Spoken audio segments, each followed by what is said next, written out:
नमस्कार। भोरे भोर की शुरुआत करते हैं अंतर्राष्ट्रीय योग दिवस के शुभकामनाओं के साथ। अंतर्राष्ट्रीय दिवस की आपको बहुत बहुत बधाई और ढेर सारी शुभकामनाएं।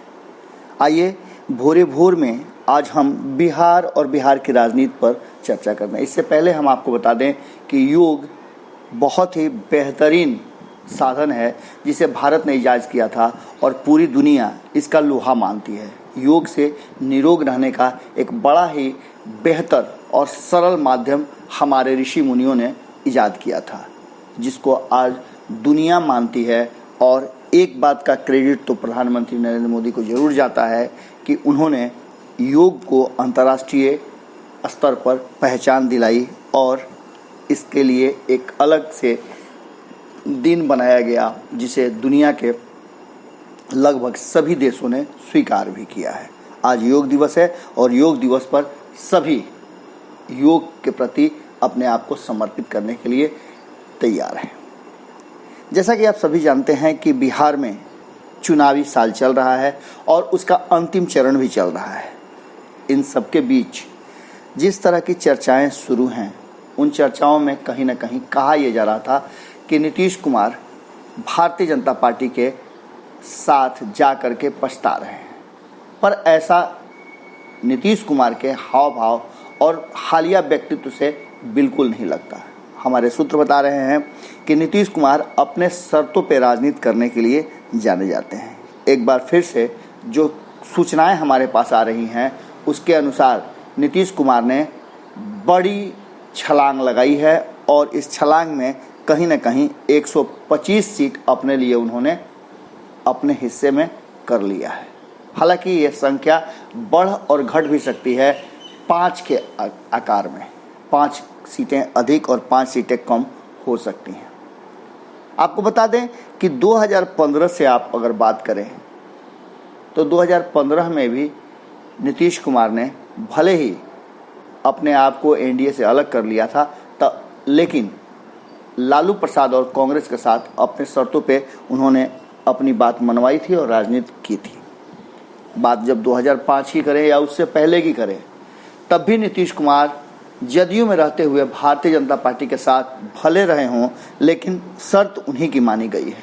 चाहे वो सेकुलरिज्म का मुद्दा हो या फिर भारतीय जनता पार्टी को कई ऐसे विवादित मुद्दे थे जिन पर विराम लगाने के लिए मजबूर होना पड़ा हो, नीतीश कुमार ने उसके लिए भारतीय जनता पार्टी को निश्चित रूप से अपने सामने खड़ा नहीं होने दिया था। एक बार फिर से सीट शेयरिंग के समझौता को लेकर के जिस तरह की अटकलें चल रही थी और एलजेपी लगातार हमला कर रहा था, नीतीश कुमार पर दबाव बना रहा था और एनडीए पर दबाव बन रहा था, उन सब से अलग नीतीश कुमार ने सीट शेयरिंग का जो समझौता एनडीए के सामने रखा है, उसे मानने के लिए बाध्य भारतीय जनता पार्टी भी है और एलजेपी भी है।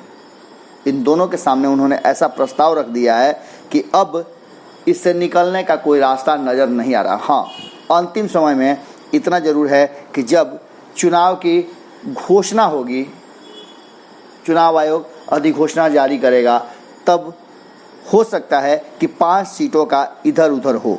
पर नीतीश कुमार किसी भी स्थिति में जोखिम लेने के लिए तैयार नहीं हैं।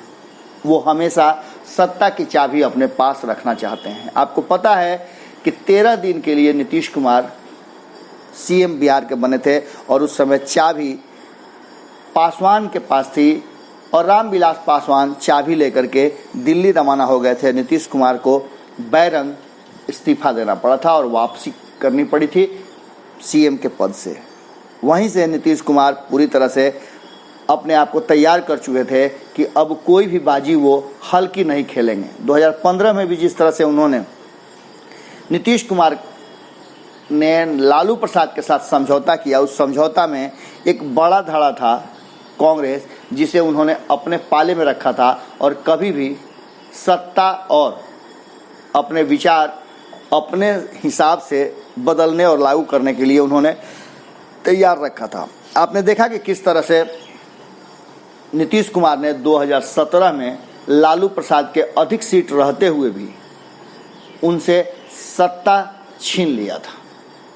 2015 में आपने देखा होगा कि किस तरह से ज़्यादा सीट रहते हुए आरजेडी में बहुत ज़्यादा बहस चल रही थी। आरजेडी के लोग लगातार दबाव बना रहे थे अपने नेता पर कि वो प्रस्ताव रखें कि मुख्यमंत्री उनका होगा, पर कहीं ना कहीं नीतीश कुमार ने ऐसा दांव खेला था कि लालू प्रसाद को मजबूर होना पड़ा था और उसी समय हो सकता था कि सरकार एनडीए की बन जाती, पर लालू प्रसाद स्थिति की नज़ाकत को समझ गए थे और वो जानते थे कि नीतीश कुमार कोई फैसला ले सकते हैं जिससे उन्हें घाटा हो।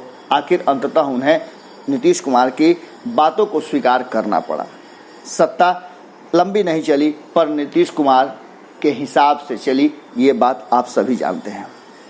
2020 के फॉर्मूले को अगर देखा जाए तो इस फॉर्मूले में किसी भी तरह से नीतीश कुमार अपने हाथ का चाबी दूसरे को नहीं देना चाहते हैं। लोकसभा का भी गणित अगर जोड़ें तो उससे भी वो मानने के लिए तैयार नहीं हैं और न ही वो किसी भी तरह से पीछे हटने के लिए तैयार हैं। वो हर स्थिति में अपनी स्टेपनी की भूमिका में ही भारतीय जनता पार्टी और एलजेपी को रखना चाहते हैं।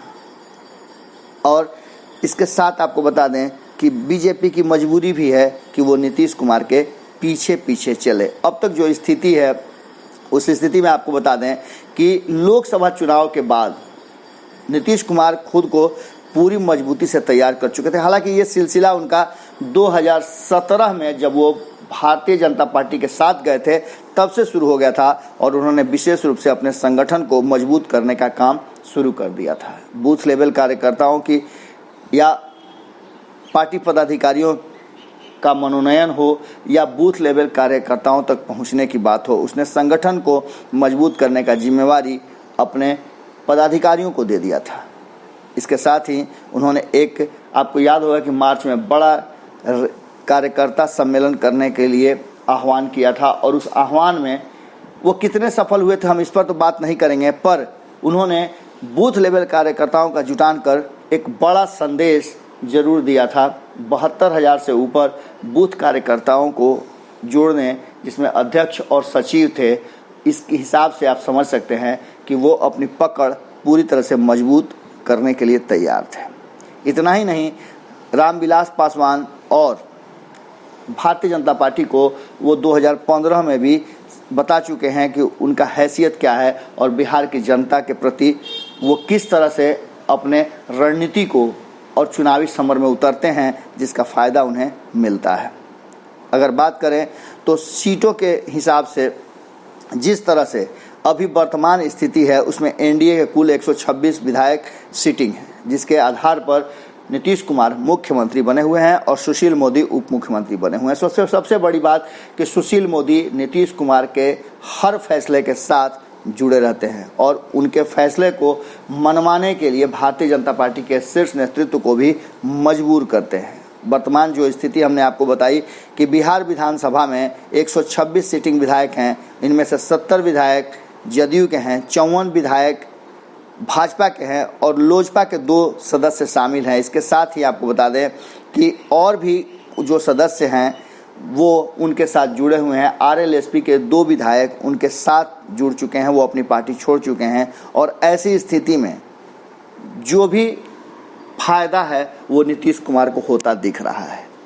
नीतीश कुमार लगातार अपनी शर्तों, अपनी बातों को लेकर के भारतीय जनता पार्टी के साथ समझौते करते रहे हैं और अपने शर्तों पे लोकसभा में भी उन्होंने, आपने देखा होगा कि उन्होंने किस तरह से 50-50 का फार्मूला तय किया था और 40 सीटों के लोकसभा चुनाव में उन्होंने अपने लिए 17 सीटें पा लिया था।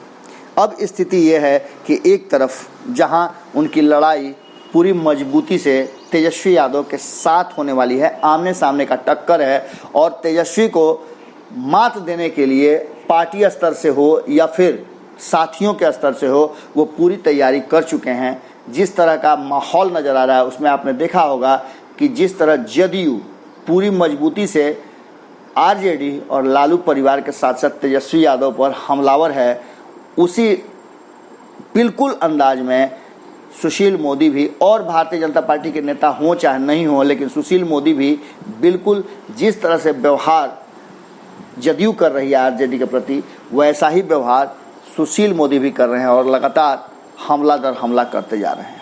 इस पूरे कवायद में आपने देखा होगा कि नीतीश कुमार एक बार फिर से मजबूती के साथ उभर करके आए हैं। अब एलजेपी ये समझ चुकी है कि नीतीश कुमार इससे ज़्यादा झुकने वाले नहीं हैं। सीट शेयरिंग के समझौता के हिसाब से 125 सीट कहीं ना कहीं नीतीश कुमार अपने पाले में रखना चाहते हैं और इस सीट समझौता के तहत 28 से 30 सीट से ज़्यादा देना वो एलजेपी को नहीं चाहते हैं।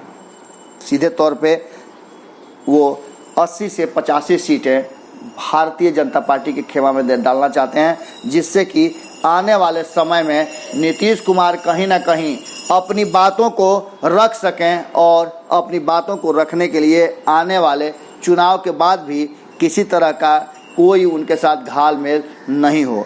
अब देखने वाली बात ये होगी कि उनके इस शर्त पर किस तरह से चुनाव लड़ा जाता है और भारतीय जनता पार्टी के साथ साथ एलजेपी तैयारियां करती हैं। इतना तो निश्चित है कि नीतीश कुमार अपनी ही शर्त पर चुनाव लड़ेंगे, इसमें कोई दो राय नहीं है। अंततः झुकना तो भारतीय जनता पार्टी और एलजेपी को ही होगा, ये बातें भी तय मानी जा रही हैं। बिहार में चुनाव और बिहार पर पकड़ नीतीश कुमार की है, इससे इनकार किसी को नहीं हो सकता है। वर्तमान में वो सूबे के मुख्यमंत्री भी हैं। इस स्थिति से भी उनका बड़े भाई होना और कप्तानी करना बनता है। इन सब के बीच जो स्थिति है उसके हिसाब से भी जो आंकड़े 2015 के चुनाव के बता रहे हैं, उन आंकड़ों के हिसाब से भी नीतीश कुमार ने अपना पूरा आकलन कर लिया है। 2005 में जिस तरह से उन्होंने भारतीय जनता पार्टी को सीटें दी थी, 2010 में जिस तरह सीटें दी, उससे ज़रा भी इधर उधर होकर के वो भारतीय जनता पार्टी से समझौता नहीं करने वाले हैं। हाँ, एक बात ज़रूर है कि 2015 में जिस तरह से उन्होंने लालू प्रसाद को आधा आधा बराबरी का दर्जा दिया था, वो सम्मान और वो बराबरी भारतीय जनता पार्टी को कदापि नहीं देने जा रहे हैं। इतना तो पक्का नजर आ रहा है। सूत्र जो बता रहे हैं उसके अनुसार इस बार नीतीश कुमार पूरी तरह से फिर से सत्ता की चाबी अपने हाथ में रखना चाहते हैं। ये विश्लेषण आपको कैसा लगा ज़रूर बताइएगा। कमेंट बॉक्स के माध्यम से आपके विचार बहुत ही ज़्यादा ज़रूरी और महत्वपूर्ण हैं। अपने विचार कमेंट बॉक्स में ज़रूर रखिएगा। यदि आपने हमारे चैनल को अब तक सब्सक्राइब नहीं किया है तो ज़रूर कर लें, क्योंकि अच्छी और सच्ची खबरें आपको इसी चैनल पर मिलेंगी और वो भी बिल्कुल मुफ्त। सब्सक्राइब करने के बाद बेल आइकन जरूर दबा दीजिएगा। नमस्कार। बढ़ाएं अपना कदम सक्सेस की ओर शिखर करियर इंस्टीट्यूट के साथ। शिखर करियर इंस्टीट्यूट पूर्वी भारत में एकमात्र कोचिंग संस्थान जो एक्सक्लूसिवली है मेडिकल एंट्रेंस एग्जाम के लिए।